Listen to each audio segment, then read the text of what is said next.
The little boy sat in the corner of the dark room, his knees pulled tight against his chest. His name was Cairo, and he was only 3 years old. But his eyes held a sadness that belonged to someone much, much older. Outside, the wind pushed against the old wooden house. The walls groaned like tired bones. Dust floated through the air, dancing in the thin beam of moonlight that crept through a crack in the boarded window. Cairo did not move. He had learned not to move when he heard sounds. In his small, dirty hands, he held a dented can. It was empty now, but he would not let it go. He held it the way other children hold teddy bears or soft blankets. This one was all he had left. His stomach hurt. It had been hurting for a long time now. He could not remember what it felt like to be full. He could not remember what it felt like to be warm. But he could remember one thing very clearly. He could remember the night the fire came. It had been raining that night. The water fell from the sky in thick, heavy sheets, drumming against the roof of their small house. Cairo remembered sitting on the living room floor, playing with a wooden block his father had carved for him. His mother moved quickly through the room. Her footsteps were fast. Her face looked worried, and that made Cairo feel scared in his tummy. "We have to go," she kept saying. "We have to go now." His father was carrying boxes. Big, heavy boxes that made him breathe hard. He stacked them near the front door, then ran back for more. "Just a few more minutes," his father said. "Just let me get the important things." Cairo did not understand what was happening. He only knew that the air felt strange. It felt thick and hard to breathe, and there was a smell that burned his nose and made his eyes water. "Cairo, baby, come here." His mother's voice was shaking. She picked him up and held him so tight it almost hurt. "Mama's got you. Mama's got you, okay?" He buried his face in her neck. She smelled like flowers and soap. She smelled like safety. Then he heard it. A sound like a giant monster waking up. A roar that seemed to come from everywhere at once. His mother screamed. Cairo lifted his head and saw something he would never forget. Orange and red light was eating the walls. It crawled across the ceiling like a living thing, hungry and angry. The flames moved so fast, reaching and grabbing at everything they touched. "The back door," his father shouted. "Take Cairo out the back door." His mother ran. Cairo bounced in her arms as she moved through the hallway. The smoke was so thick now. It filled his lungs and made him cough. His eyes burned with tears. "Close your eyes, baby," his mother whispered. "Keep them closed." But Cairo did not close his eyes. He looked over her shoulder and saw his father standing in the living room, trying to beat back the flames with a blanket. The fire laughed at him. It grew bigger and bigger. Then the ceiling made a terrible sound. A crack so loud it hurt Cairo's ears. His mother threw open the back door. Cold rain hit Cairo's face. She set him down on the wet grass, her hands shaking as she knelt before him. "Stay here," she said. Her eyes were red and full of tears. "Mama has to help Daddy. Stay right here, Cairo. Do not move. Promise me." "Mama?" His voice was so small. "Promise me." "I promise." She kissed his forehead. Her lips were warm against his cold skin. Then she turned and ran back into the house.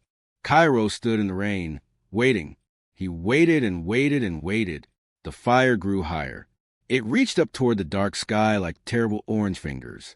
The rain tried to stop it, but the fire was too strong, too hungry. Then the house made one final, awful sound. The roof fell in.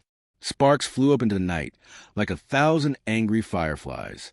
And everything went quiet. "Mama?" Cairo whispered. No answer. "Daddy?" Only the sound of rain. Cairo stood there for a very long time. The water soaked through his thin pajamas. His body shook with cold. But he did not move because Mama had told him not to move. He was a good boy. He always listened to Mama.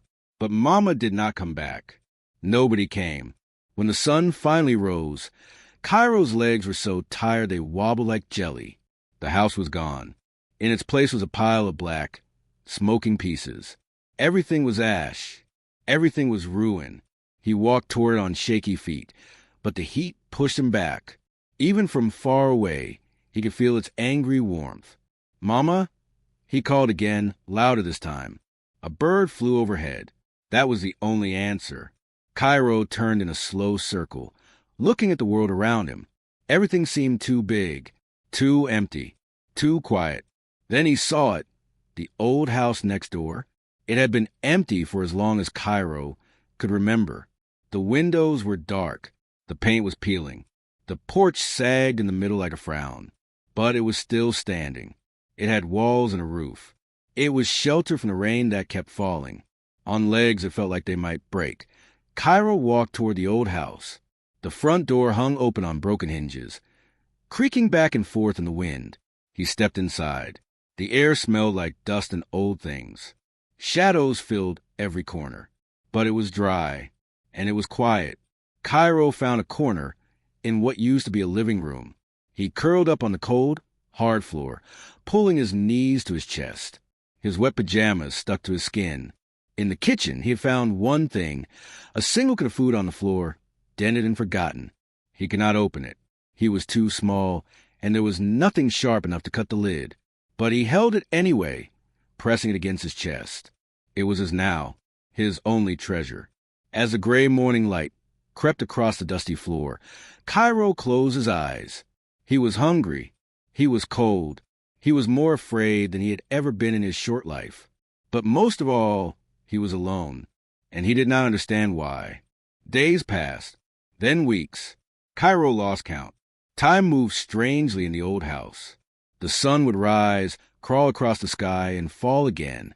Then darkness would come, thick and heavy, pressing against the windows like something trying to get in. Cairo learned many things during those long, empty days. He learned that hunger comes in waves. At first, it screams at you, demanding food. Then it grows quieter, like a tired animal curling up to sleep. But it never goes away completely. It waits in your belly, a dull ache that becomes part of who you are. He learned that silence is both friend and enemy. Silence means safety, no footsteps, no danger, no strangers who might hurt him. But silence also means loneliness, so deep it feels like drowning. Most importantly, Cairo learned how to be invisible. He moved like a ghost through the old house. His bare feet made no sound on the dusty floorboards. When he heard noises outside, cars passing, people walking, dogs barking, he would freeze in place, hold his breath until his chest burned. He never cried out loud anymore. Crying made noise. Noise brought attention. And attention, Cairo believed, brought danger. So when tears came, he let them fall silently down his dirty cheeks. He would press his face into his arm and shake without making a sound. It was a terrible skill for such a small boy to learn. His body changed in ways he did not understand. His ribs began to show through his skin like piano keys. His arms and legs grew thin as sticks. The dirt on his feet became so thick it looked like he was wearing brown socks. But still he survived. He found water dripping from a broken pipe in the bathroom. He would cup his tiny hands beneath it and drink, the rusty taste becoming normal to him. He found old crackers in a kitchen cabinet, stale and hard as rocks, but he chewed them slowly and made them last. And always, he kept the Denikin close to his heart. He still could not open it. He had tried everything, banging it against the floor, scraping it against sharp edges, pressing his small fingers against the lid until they ached. Nothing worked, but he would not give up on it. The can was his hope. Inside it was food, and food meant life. As long as he had the can, he had something to hold on to. At night, Cairo would curl up in his corner and whisper to himself. He would tell stories his mother used to tell him, trying to remember her voice. He would sing songs his father used to hum, trying to remember his laugh. But the memories were starting to fade, like photographs left too long in the sun. And that scared Cairo more than the hunger, more than the darkness, more than anything. He was forgetting them. Then one morning, everything changed. Cairo woke to a sound he had not heard in a very long time. Voices, real human voices, coming from somewhere close. His heart jumped at his chest like a frightened rabbit. He pressed himself deeper into his corner, making his body as small as possible. His fingers tightened around the dented can. Through the crack in the boarded window, He watched. A big truck had stopped in front of the house next to the burned ruins. It was the house on the other side, the one that had been empty almost as long as Cairo's hiding place. Men in work clothes were carrying furniture inside. Chairs, tables, boxes stacked high. And then Cairo saw them. A family. A man walked up the path first. He was tall and strong, with kind eyes and a gentle smile.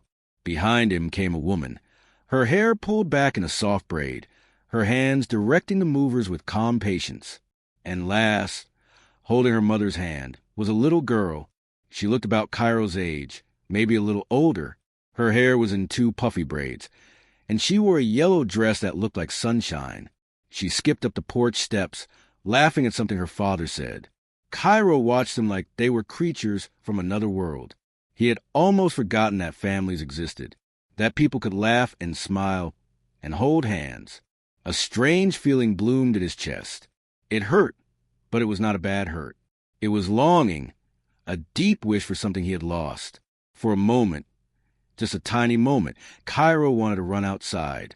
He wanted to show himself and ask for help. He wanted someone to hold him, to feed him, to tell him everything would be okay. But then the fear came rushing back, cold and familiar. What if they were mean? What if they hurt him? What if they sent him away to a bad place? No, it was safer to stay hidden, safer to stay invisible. Cairo pulled back on the window and returned to his corner, but his eyes kept drifting toward the light outside, toward the sounds of the new family settling into their home. Her name was Alani. Cairo learned this by listening. Over the next few days, he heard her name floating through the air like music. Alani, come eat your breakfast. Alani, don't run so fast. Alani, sweetheart, time for bed. The mother was called Nora. The father was Malik. They seemed nice. They never yelled. They never said mean things. Their voices were soft and warm, like blankets made of sound. Cairo began to creep closer to the fence that separated the properties. He was careful, so careful, always staying in the shadows, always ready to run. But he could not help himself. He was drawn to them like a moth to a flame. Sometimes he watched Alani play in the backyard. She would chase butterflies or dig in the dirt or spin in circles until she got dizzy and fell down laughing. Cairo would crouch behind the broken fence boards, peeking through the gaps, wishing he could laugh like that too. One evening, something happened that made Cairo's blood turn to ice. Alani stopped playing. She turned toward the fence, her head tilted to one side like a curious puppy. "Mommy," she called out, "I hear something." Cairo stopped breathing. Nora walked over, wiping her hands on a dish towel. "What is it, baby?" I heard crying. It sounded like a little kid. Cairo had not even realized he was crying. The tears had come silently, as they always did, but somehow a tiny sound had escaped, a small whimper that had floated across the yard. Nora looked toward the old house. Her eyes narrowed. That old place has been empty for years. "But I heard it, Mommy. I really did." Cairo turned and ran. His bare feet slapped against the ground as he fled back inside, back to his corner, back to the darkness that kept him safe. He pressed a Denikin against his chest and rocked back and forth, his whole body trembling. They had heard him. They were coming. They would find him. But minutes passed, then hours. No one came. Slowly, Cairo's breathing returned to normal. Maybe they had forgotten. Maybe they thought Alani was imagining things. He was safe. For now. But the next morning, when Cairo crept to the window to peek outside, he saw something that made his heart stop. Nora and Malik were standing at the fence. They were looking at the ground, and they were pointing at something. Footprints. Small, bare footprints in the soft dirt. Cairo's footprints. Nora turned toward the old house. Her eyes seemed to look right through the walls, right into Cairo's hiding spot. "Someone's in there," she whispered. Someone small. Cairo backed away from the window, his chest tight with fear. They knew. They were coming, and there was nowhere left to run. Cairo pressed himself into the darkest corner of the room. His small body shook like a leaf in a storm. The Denikin was clutched so tightly against his chest that his fingers had turned white. He could hear them coming. Footsteps on the overgrown path. The creak of the broken porch. Voices, soft and careful, getting closer and closer. Hello? It was Nora's voice. Is someone in here? We're not going to hurt you. Cairo squeezed his eyes shut. Maybe if he couldn't see them, they couldn't see him. Maybe if he stayed perfectly still, they would go away. But they didn't go away. The front door groaned as it swung open wider. Daylight spilled into the dusty room, chasing away the shadows that had kept Cairo hidden for so long. "Oh, my goodness," Nora whispered. "Malik, look." Cairo opened his eyes.